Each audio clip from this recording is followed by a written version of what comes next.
Toza na plaisir mingi ya présenter pour na bino quel boule mag ya mokolo lelo boza ebele partout dans le monde pour na kolanda biso. Bonsoir pe jeudi et là mo bisika nyonso ezwami bino.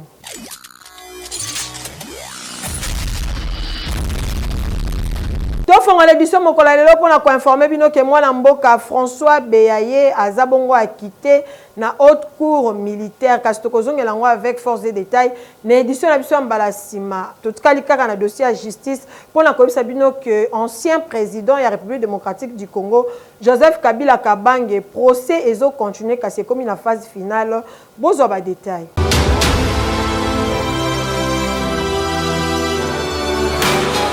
Audience ya procès contre ancien président de la République démocratique du Congo Joseph Kabila Kabange ezo koma déjà na phase finale. Na yango esengeli koyeba ke mokolo ya jeudi 21 août 2025 ba avocat ya partie civile ba sollicitaki na haute cour militaire ba pesa ordre pona ko confisquer ba bien nyonso ya prévenu pour selon monsieur Jean-Marie Ilunga Kabengele ba richesse nyonso Joseph Kabila Kabange azana yango azwa na année 2001 esika wapi azwaki bokonzi pona kokamba mboka pe na 2018 nde ezalaka fin ya mandat na ye nde epermetaka na ye a financé ba acte ya atrocité na Est de République démocratique du Congo pe ba kize na makambo ebele entre autres azana nationalité congolaise te. Pona rappel esengeli boyeba que ancien président de la République démocratique du Congo Joseph Kabila Kabange a poursuivi pour la participation na mouvement moko insurrectionnel, crime contre la paix, peine à sécurité, na occupation par force na ville à Goma. Dossier à suivre. Eki! Premier ministre Soumi Nouatoulou Kaye a participé à la 9e conférence sur la paix kuna na Tokyo na Japon. Bonjour ba détail.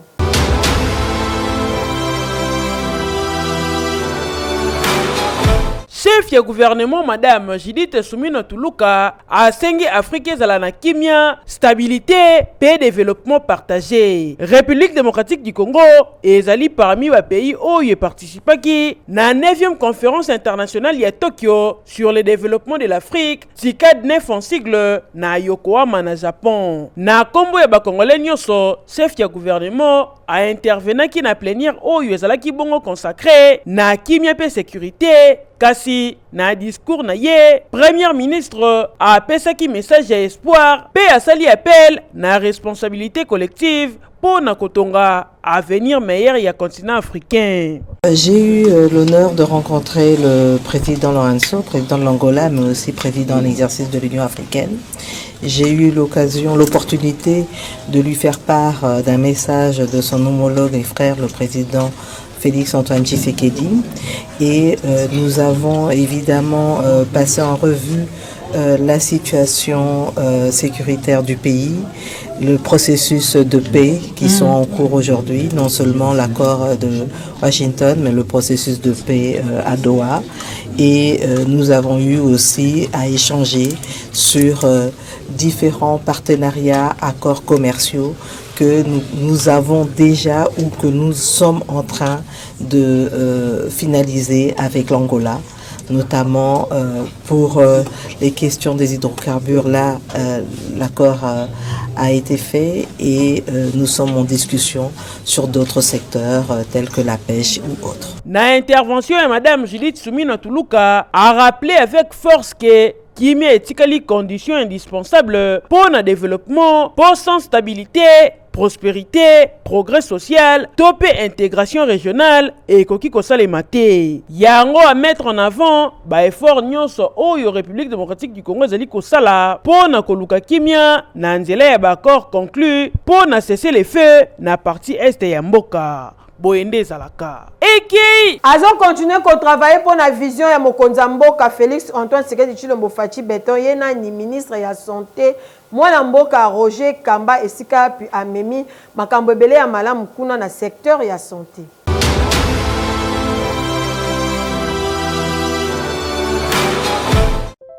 Excellence, Monsieur le Président de la République, chef de l'État. À votre arrivée au pouvoir en 2019, vous avez trouvé un secteur de santé complètement abandonné et caractérisé notamment par la vétusté des structures sanitaire et par l'absence de construction ne serait-ce que d'un seul hôpital public depuis notre indépendance en 1960. Devant ce constat, vous avez conduit un diagnostic sans complaisance de notre système de santé, ce qui a amené à la conception d'un plan de refondation de ce système autour d'une vision phare de l'implémentation de la couverture santé universelle. République démocratique du Congo et salisho moko oyo ezali bongo ya ko renforcer en profondeur système de santé brique par brique. Bon numéro que INSP, Institut National de Santé Publique, ezali ko réduire pe ko diffuser ma connaissance scientifique au service de santé pour tous. Et joue à bon rôle central dans la gestion de l'urgence épidémiologique à travers le centre de santé de Bango. Il y a une opération d'urgence, il y a santé publique. FPS, Fonds de promotion de la santé, Yango, et mobiliser bongo ba ressources pour garantir accès équitable ya ba soins médicaux dans le cadre de couverture santé universelle. ANIS NS, Agence nationale d'ingénierie clinique et du numérique ya santé, yango modernisaka bongo ba prestation grâce à numérique pour la qualité et transparence. À Corep, Autorité congolaise de réglementation pharmaceutique, yango veillaka la qualité et sécurité ya ba médicaments na étendue mobimba ya territoire national. Arsi FSS na anamen ba structure nyoso oyo nde emergaka bongo couverture ya santé universelle. Kasi sengeli koyebaka nyonso oyo ezali kaka na souci moko ya komaterialiser vision mokonzi ya mboka Fachi Beton. Que la santé est un des droits fondamentaux des Congolais. J'en ai fait l'un des principaux piliers de mon action à la tête de l'État. Oyo nyonso ezali kolakisa musala excellence Dr Samuel Roger Kamba sali na ministère de la santé ezali komonana pe ezali kokoba se kokoba ekeyo. Oui. Audience ya ba militaire o ba ibaki ba effet militaire et salemaki kuna na Sud Kivu Bolanda.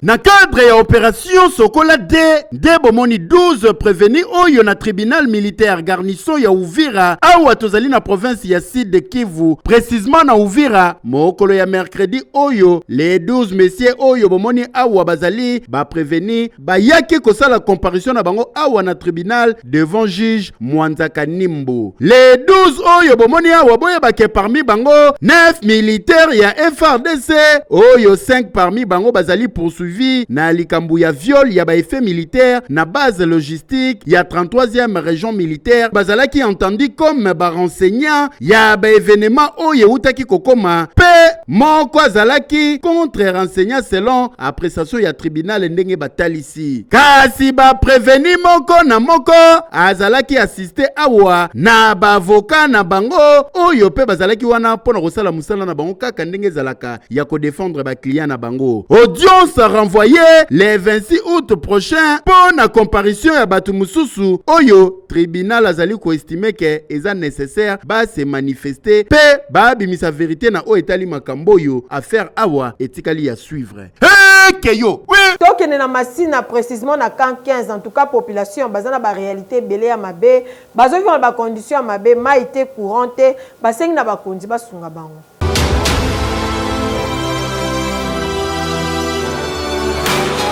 Awa tozali na camp 15. Camp 15 ezali moko ya ba quartier oyo ezwami na commune Masina. Kasi condition population ba vivaka awa ino moko botala quartier ya ndenge ezali. Salite banda kuna bango etongama na désordre. Mususu romone eza na katikati ya zamba pembeni mai bafulu population ba vivaka karaboye. Soko taliban na bango awa basaka na kama kolongulu. Wenze ezalaka te bateka akali boso ba porte courant mai pasi condition de vie ya koloba kutu te. Yango basengi na bakondi batala nanu quartier na bango oyo po bazo vivre kitoko ata mukete pasi pe mawa. Eki! Monsieur Gaston Fumuchaba aza contre ba taxe oyo ba congolais bazo futa ndenge na ndenge pe asengi na bakonzi ba soutenir ba entrepreneur nyonso ndenge babundaka na oyo basalaka.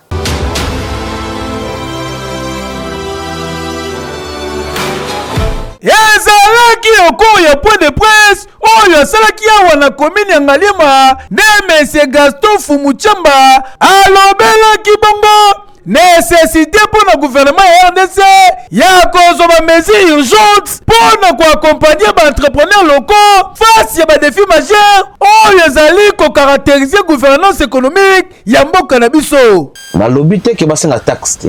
Pas taxe ça nango de biso to attends moi je paye la DGI. Tout le monde paye. Si on a que ça plague à Moutouka, je paye la DGRAT.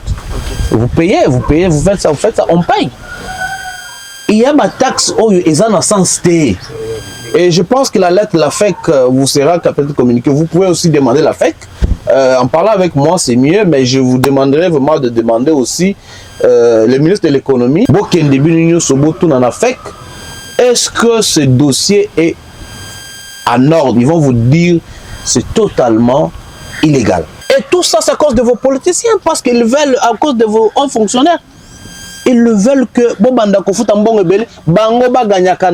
ils vont faire des chantages, il a augmenté les recettes, il a payé. C'est du fausseté. En étant un acteur politique, je ne peux pas laisser ça passer. Le chef de l'État ne connaît pas ça. Nous laissons la primaire au chef de l'État. Nous avons fait le démarche administratif. Et nous allons aussi entamer politique. Et juste qu'on donne un peu le souffle aux opérateurs économiques, aux investisseurs. Les investisseurs aussi fuient le pays. Au niveau des guichets uniques, quelqu'un se retire de la République. Il dit non. Beaucoup d'argent comme ça. Au Congo, tu dois avoir au moins minimum $1,200 pour avoir un numéro d'impôt. Mais la place mon c'est dans les $30.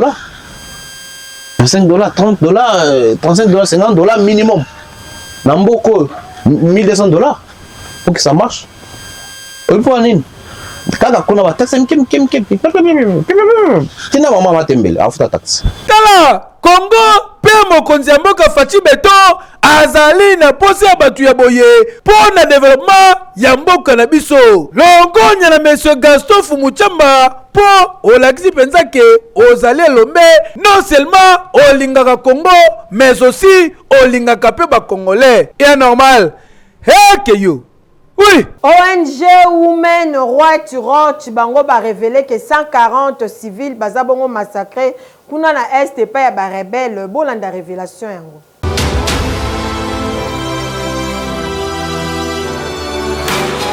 Baman Maltin équipe ya Kelboul Mag kiti na terrain côté la réalité ni nezo le kanana compte ya rentrée scolaire pour à quelques jours. Déjà le 1er septembre à 2025 bana bazozonga ba classe tokuta na ba parents ko tuna bango ndeni bazo se préparer pour na kozonga sa bana classe.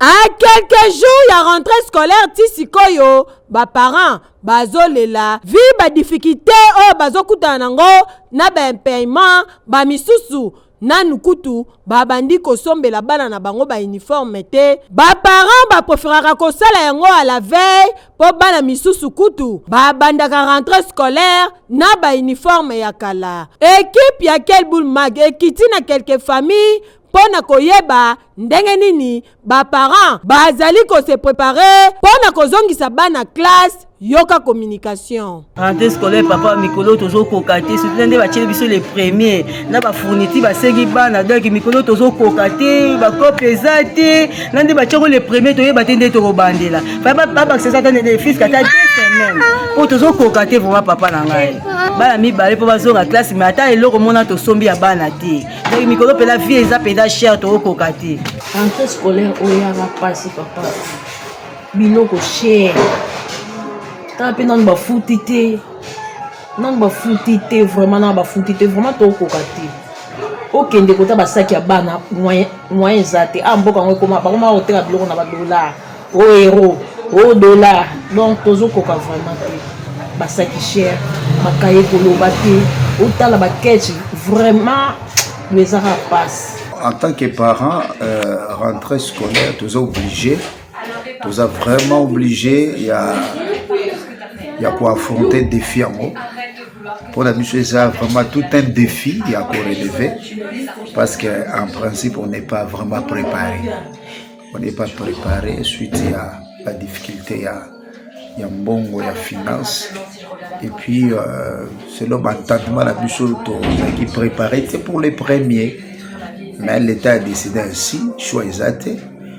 Alors, toujours Bundana, malgré ma difficulté, ma salaire, ainsi de suite. Et puis, vraiment, nous sommes stressés, tous stressés, parce que tout le monde est l'année.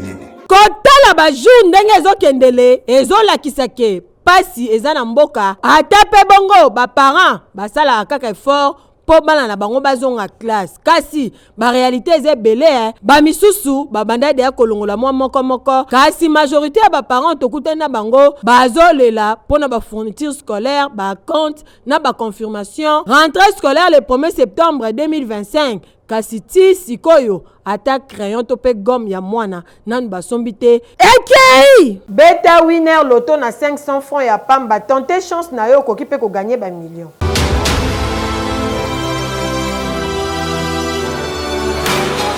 Winner.bet présente Winner Loto.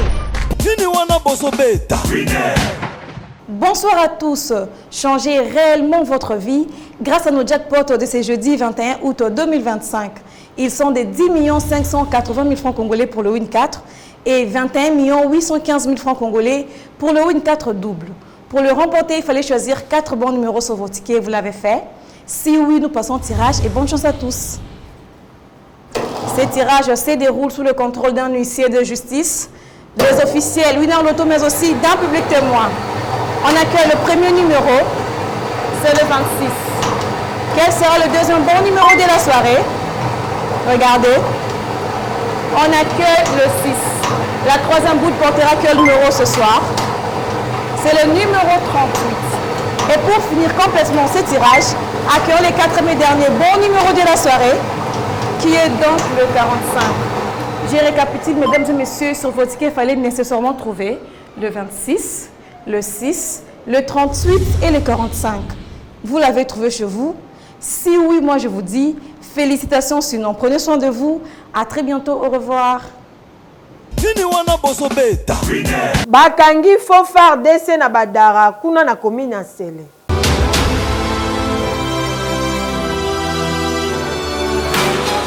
Ndeko mobali bomoni boye aza FRDC soldat vedur mapinga aza ya kokangama ndenge bomoni azolubaluba boye pona nini landa lisolo ndeko yo bavandaka na badara na komina Nsele chaque jour na butu à partir ya 22h bayaka kotelema na pont oyo bomoni ya ngomba oyo pona kokale batu kobotola batu biloko kobotola bambongo kozokisa soko sali erreur kabwe pa bakati opota donc musala salaka yango wana ko déranger population ko intimider bango poye aza soldat tellement ba plainte na eleke belé nde la police batiaki maboko baye na ye awa ba témoin événement na ba victime bango yeyo boyo kandenge ba expliquer ici mais j'ai une famille ici ils sont menacés et puis ba soda na baya kaka ba 22h 21h 22h cible na bango eza pont wana ezali ngoma wana po bakale bato batrake ba maman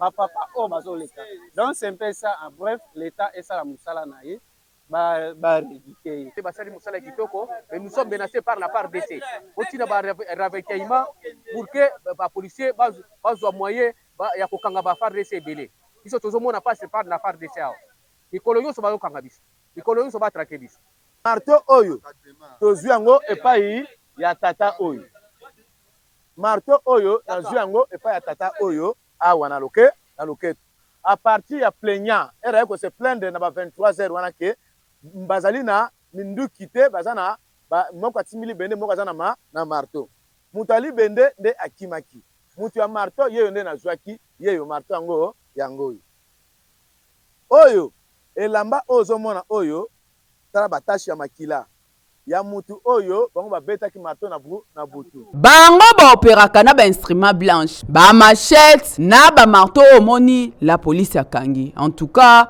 oyo ezosenga kaka implication ya bakondi po boye eza kitoko te soldat azalaka mpona koprotege population kasi bango bakomi komenace population kobotola bango biloko kitoko te oyo akende kaka na ki de droit Oui. Révérend David Ouru a organisé le 30 août oyo kuna na esplanade ya palais du peuple croisade ya monene esika babengisi bana nzambe nyonso en tout cas ko rater occasion ote okuta na ba problème ndenge na ndenge kende kozwa lobiko na yo.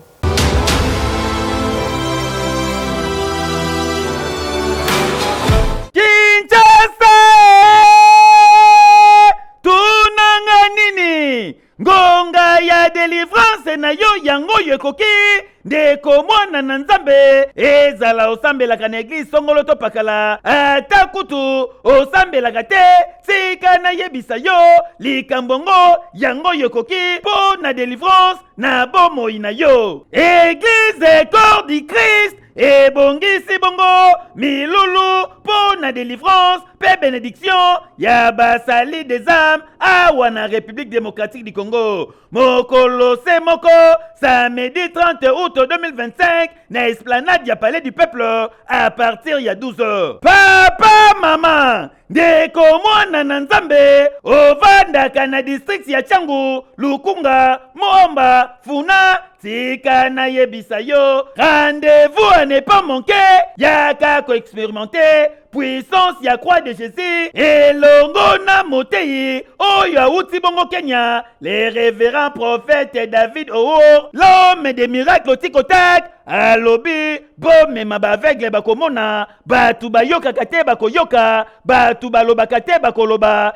ebongo bandikape bakoretrouve basens na bango nyonso bamaladi incurable bakozwa guérison sur place lelo lobi musika pokanisi esili ten ezala otungisamaka bongo na femme pe mari de nuit tika na yebisa yo bakotika nzoto na yo ozali na problème mabota problème libala o finance na yo ekangama kobuka na te yaka se mokola le 30 août na esplanade ya palais du peuple ozwa bongo lobiko na yo tala révérend prophète David Owo azali pe makasi na prophétie akopesa prophétie po na République démocratique du Congo pe akoprophétiser po na bavi na biso. Ah oui! Oyo ezali occasion à ne pas manquer esika nzambe akozala au rendez-vous na batu nyonso oyo bakose déplacer bongo kotika bandaku na bango koya na esplanade ya palais du peuple po na kozwa bimbangu kati na nkolo tika na yebisa bino la puissance de la croix de Jésus ekozala bongo wana po na ko permettre na mutu nyonso azwa miracle na ye nga nazanga teo ekeyo oui epesi pasi makasi policier abomi Niko kuna na komina Selembao tobenga ngo kindokito nini landa histoire en tout cas ekopesa o pasi makasi.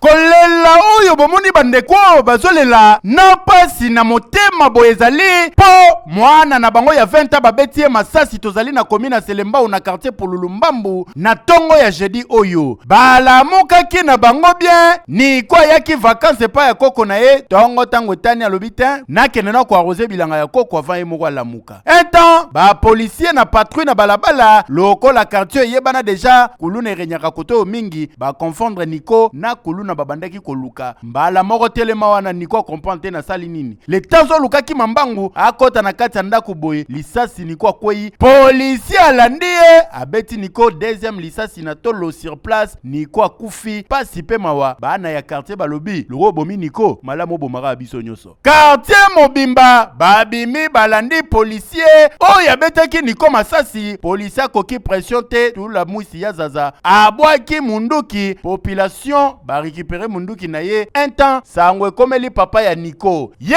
pazali chef de bureau ya maintenance na première zone de défense na Kankokolo tango ayoki bongo pasi akoma na ndaku nzoke ezalaki réalité Niko akufi batu nyonso matanga kolela na kolela na bondili Congo o mingi banda 89 ti lelo soki 98 ti lelo na longo na S na 2015 na opéré ba axe nyonso na bomana civilité na yibaka te na boto lokate mais tel policier ce qui a solbe de côté na éviter abomelinga mwana kaka pamba kaka boyena l'occasion de rien asene lo côté nzambe ayeba yemo ko justice saka musana ngo ba konzi bomone loko bolanda musana ngo suivi na ça revanche te que non na ça se fait justice te mais justice ça non musale mona na mona non volonté on appelle ça la mboka na ça la mboka na mona yozongela ngai c'est l'homme information tozui sur place ndeko mobali oya beti Niko Masasi azalaki na ye garçon de chambre na hôtel moko na bandal lokola vie na ye azalaka colonel viende mutu akotisa ye na police nationale congolaise enta bakoma komona kaka vagabondage ndenge wana na quartier bobo bien tenu à la police lelo yo abeti innocent ya batu ya 20 ans Niko Masasi famille sali perte bazolela awa mutu akoki kokangama ya misu azate en tout cas oyes ezali interpellation ya makasi epa ya mokonzi ya la police à ville province ya Kinshasa kotala comportement ya belema na yo lelo gâchette facile oyo bazana yango ezolakisa ke awa formation ata ya muke zate surtout na makambo tir d'arme oyo formation malonge zate mutu aza sans moyen de défense asali lo côté asengi pe pardon mais bolandi bobeti Masasi oyo makila ya Niko koganga pe police partout kimi akozwa makaka mezo senga enquête moko très approfondie pona koyeba auteur ya meurtre oyo pasi pe mawo keyo oui clôture ya fête des juifs et salemaki kuna na Kalembelembe esika wapi pasteur François Mutombo voici l'homme akumbela ramasolo kitoko pozo ba détail.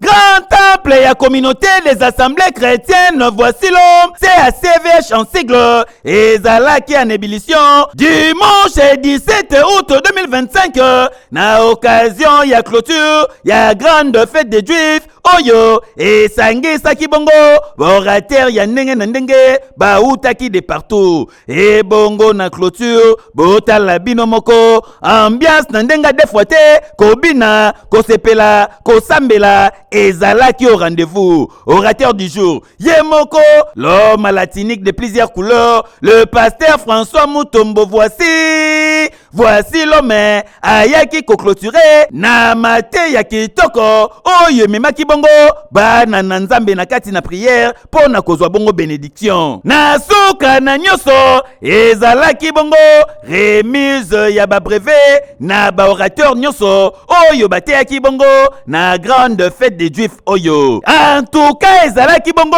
moment ya bénédiction pe ya visitation divine oyo esalemaki na CACVH Kalembelembe septende yoga communication oyo nazopesa merci na nzambe merci na bana na nzambe basali na nzambe bawe bauti Amerique bauti Europe Afrique mbashi bauti Kasai bayi soutenir biso bafulochi bandu nzamba pambo na bangu vraiment cette réussite eza effort ya mutu mo ote ezali réussite amabo abatelela lobi lendi na minuit tozobanda mabondeli ya une semaine toujours invité bango batikala koyeba ke soki rita za récompensé parce que lolengana ya osalela sans kolemba sans kopema nde eatiraki regard ya boa na Congo toza nanu na nzambe tosala basali na nzambe confiance tosimba ngolu o nzambe asali bango tokoresi tozotia bana na nzambe batala kaka baerere ya basali na nzambe ife mpe basali na nzambe tozala mpe pierre la chokmate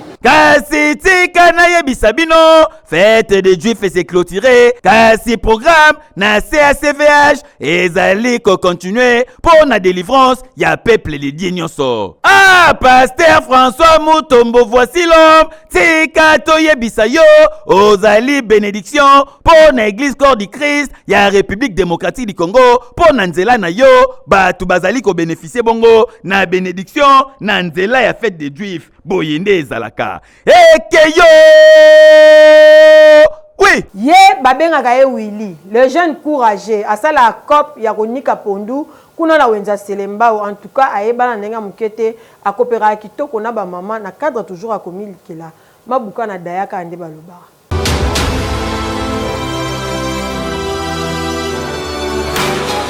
aboyo na ekopa kuluna surtout kosenga kote wana ndo kozwa ete Willy Makwiza ndeko mobali obo moni tokutani naye awa tozali na wenze ya selembao ye a expliqué que musala azosala euta na province ya Congo central ndenga za boye na wonze ya Selembao aza parmi ba précurseurs ya bato banigaka pondo abayebana ba mama surtout ba jeune fille ya kilelo ba boya na bango makambo tuta pondu et surtout soka sa plaqué manzaka na ye orosimbisa jamais liboka to mutute po banda tuta pondu tango azoke wonze ya Selembao asombi mupeku na ya pondu asombi o matungulu o concombre aubergine ai solo biloko nyonso soki na kati mbala moko apesi ya Willy na tour na epe a travers na ba mama bomoni awa ba dongoli pondu kitoko ba sokoli yango ba kalingi après ba tchena machine yango wana baniki yango kitoko soki komi prêt ozui pondu na yo ofuti mbongo ndeko Willy expliquer ba mama ba dongola pondu awa pe bazwaka moi par rapport na bango ga ndenge zalaka yoka communication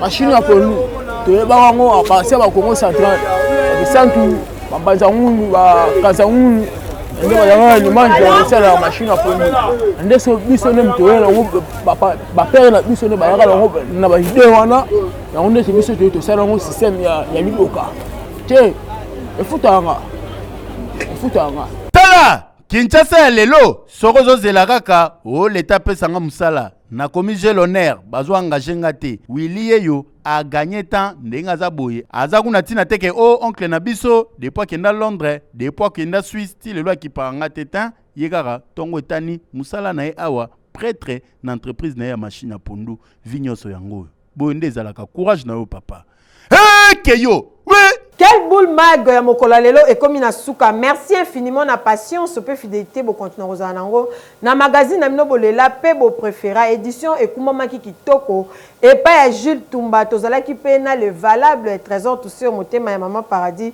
tikato pe sambote na Ristiasa le mannequin de quelle boule mag to bosani pete ko souhaiter joyeux anniversaire na Stanis Samaki na Londres balobi ko inda mabe kuna azo célébrer ngo kitoko ba champagne ko couleur flo bandeko batali ngana bino to kutani balasima botikala kozala toujours branché na ba différents programmes ya quelle boule mag magazine o bolela pe bo préféra botikala malamu